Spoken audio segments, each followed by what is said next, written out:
Hamas اور اسرائیل کے درمیان مذاکرات کا دوسرا دور بغیر کسی نتیجے کے ختم، تیسرا دور بھی آج ہوگا۔ عرب میڈیا کے انسانی امداد کی ترسیل کا معاملہ مذاکرات میں سب سے بڑی رکاوٹ ہے۔ حماس امداد کی فراہمی اقوام متحدہ کے تحت روایتی نظام کے ذریعے چاہتا ہے۔ دوسری جانب اسرائیلی وزیر اعظم نیتن یاہو امریکی صدر کی ملاقات سے واشنگٹن پہنچ گئے اور غزہ میں جنگ بندی، ایران کے ساتھ جوہری ڈیل سمیت اہم امور پر بات چیت کا بھی امکان ہے۔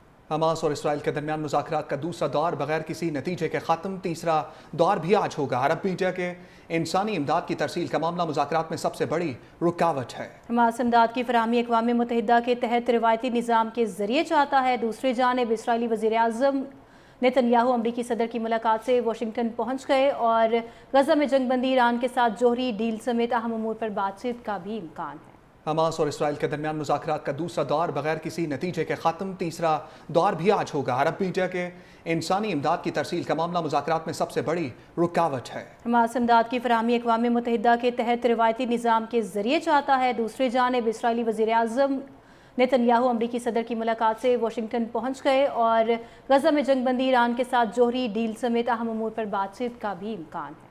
حماس اور اسرائیل کے درمیان مذاکرات کا دوسرا دور بغیر کسی نتیجے کے ختم، تیسرا دور بھی آج ہوگا۔ عرب میڈیا کے انسانی امداد کی ترسیل کا معاملہ مذاکرات میں سب سے بڑی رکاوٹ ہے۔ حماس امداد کی فراہمی اقوام متحدہ کے تحت روایتی نظام کے ذریعے چاہتا ہے۔ دوسری جانب اسرائیلی وزیر اعظم نیتن یاہو امریکی صدر کی ملاقات سے واشنگٹن پہنچ گئے اور غزہ میں جنگ بندی، ایران کے ساتھ جوہری ڈیل سمیت اہم امور پر بات چیت کا بھی امکان ہے۔